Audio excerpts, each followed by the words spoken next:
আসসালামু আলাইকুম। এসএসসি 24 পরীক্ষার্থী, ভিডিওর টাইটেল এবং থাম্বনেল দেখে হয়তো বুঝতে পেরেছো ভিডিওতে কোন বিষয় নিয়ে আলোচনা করা হবে। তো আমরা তোমাদের এই ভিডিওতে বিভিন্ন বোর্ড পরীক্ষায় আসা গুরুত্বপূর্ণ যে শুদ্ধ উচ্চারণগুলো রয়েছে সেগুলো নিয়ে আলোচনা করতে যাচ্ছি। তো প্রথম থেকে কথা বাড়িয়ে তোমরা দেখতে থাকো, আমি একটি হাইলাইটার নিয়ে নিই, তোমাদের বুঝাইতে সুবিধা হবে। দেখো, এখানে রয়েছে অতীত, এটির উচ্চারণ হচ্ছে ও তয়রস্যি তর নিচে হলন্ত, অতীত। হলন্ত থাকলে সাধারণত উচ্চারণটি এমন হয় অতীত, মানে এখানে একটা ধাক্কা খায়, অতীত। অধ্যক্ষ, এটি হচ্ছে অধ্যক্ষ, এটি সুন্দর করে খুলে খুলে যদি পড়া হয় তাহলে হচ্ছে অধ্যক্ষ। অসীম, অসীম, এটি হচ্ছে অসীম, তালবস্যার সীম, দন্তস্বরের মতো উচ্চারণ অনেকটা হয় না, সীম তালব বসার মতো হয়। এরপরে হচ্ছে আহ্বান, এটি হচ্ছে আহ্বান, আহ্বান আমরা পড়ি আহ্বান, কিন্তু এটি হচ্ছে আহ্বান, আহ্বান হলে হচ্ছে আহ্বান। উদ্যোগ, উদ্যোগ। উদাহরণ, উদাহরণ। একটি, একটি। একাডেমি, একাডেমি, আমরা বলি না কিন্তু একাডেমি বলি, একাডেমি, একাডেমি বানানটি একাডেমি। হচ্ছে ঐশ্বর্য, ঐশ্বর্য। এরপর হচ্ছে কর্ম, কর্ম, এটি হচ্ছে গ্রীষ্ম, গ্রীষ্ম।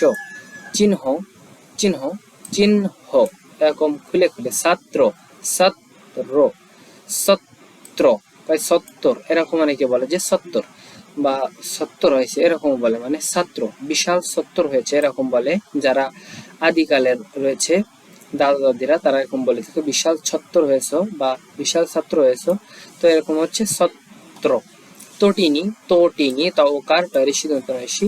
দীনবন্ধু, দীনবন্ধু, দীনবন্ধু। নক্ষত্র, নক্ষত্র। পুন, পুন, মানে পুন, পুন, এটি হচ্ছে পুনরায় বা পুনরূপ বা এমন বোঝায়, তো পুন, পুন এরকম উচ্চারণ হয়। এরপরে হচ্ছে অতীত, ও তৈরস্যিত, অতীত, অতীত এরকম। অধ্যক্ষ, অধ্যক্ষ। অসীম, অসীম, আমি তো বলেছি। এরপর হচ্ছে অতঃপর, অতঃপর, এটি হচ্ছে অত্যাবশ্যক, অত্যাবশ্যক। এরপর হচ্ছে আশ্রম, আশ্রম। এরপর হচ্ছে আবৃত্তি, আবৃত্তি। উজ্জ, তারপর হচ্ছে ঋগ্বেদ, এটি তোমরা পড়বে ঋগ্বেদ। ভিডিওটি পজ করে তারপর হচ্ছে তোমাদের খাতায় লিখে নেবে, আশা করি এগুলো যদি পড়ে যেতে পারো, চোখ বুলিয়ে যেতে পারো, তোমাদের আমি তো সুন্দর করে বুঝিয়ে দিচ্ছি, তোমাদের পরীক্ষাতে বেঁধে যাবে। তো হচ্ছে এখন, এখন উচ্চারণ হবে এমন। ঔষধ হচ্ছে খাদ্য। গণিত, গণিত, এগুলো কিন্তু ইম্পর্টেন্ট। চর্যাপদ, এটি ইম্পর্টেন্ট, চর্যাপদ। দায়িত্ব, দায়িত্ব। ধার্য, ধার্য। প্রায়শ্চিত্ত, এটি হচ্ছে প্রায়শ্চিত্ত, চিত্ত, প্রায়শ্চিত্ত। পদ্ম, পদ্ম। এরপর হচ্ছে অতঃপর, অতঃপর। আবশ্যক, অত্যাবশ্যক, অত্যাবশ্যক। আশ্রম, আশ্রম। তো আমরা প্রথম যে পেজটি ছিল সেটি সম্পূর্ণ ক্লিয়ার করে তোমাদেরকে বুঝিয়ে দিলাম। আমাদের পরবর্তী পেজ রয়েছে, সেটিতে আমরা চলে যাব। আমাদের পরবর্তী পেজ এটি হচ্ছে আমাদের পরবর্তী পেজ, আমি হাইলাইটার নিয়ে নিই।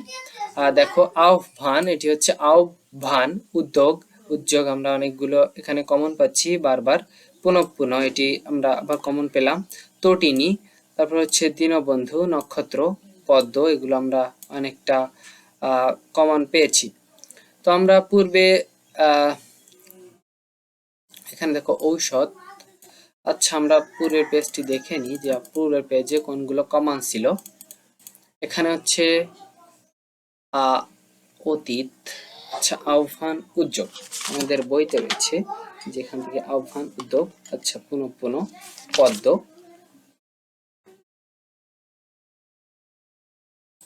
আমরা ছিলাম এই পেজটিতে, আহ্বানের এই পেজটিতে। তো আমরা আবৃত্তি, আবৃত্তি, ঋদ্বেগ, এগুলো কমন বলেছি, ঋদ্বেগ। দায়িত্ব, দায়িত্ব, এগুলো কিন্তু কমন। তারপর হচ্ছে প্রায়শ্চিত্ত, প্রায়শ্চিত্ত, এটি হচ্ছে প্রায়শ, তালবস্যার নিচে হলন্ত, চিত, তয়ের নিচে হলন্ত, তওকার, চিত্ত। তারপর হচ্ছে চর্যাপদ, চোর, চোর, জাপদ, চর্যাপদ, রয়ের নিচে এবং দয়ের নিচে হলন্ত। তো এগুলো তোমরা ভিডিওটি পজ করে সম্পূর্ণ বিষয়গুলো খাতায় লিখে নিবে, চোখ বুলিয়ে নিবে।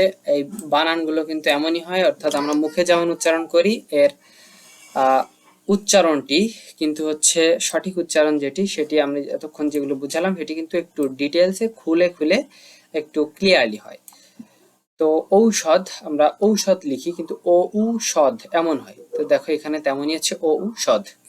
তো এই পেজটির মাধ্যমে আমাদের আজকের যে বিভিন্ন বোর্ড পরীক্ষায় বারবার আসা কমন যে শুদ্ধ উচ্চারণগুলো ছিল সেগুলো এক্সপ্লেন করতে পেরেছি। আশা করি বিষয়গুলি তোমরা বুঝেছো। ভিডিওটি ভালো লাগলে একটি লাইক দিবে এবং আমাদের পরিবারের সদস্য হয়ে থাকবে। ভিডিওটি পর্যন্তই। আল্লাহ হাফেজ।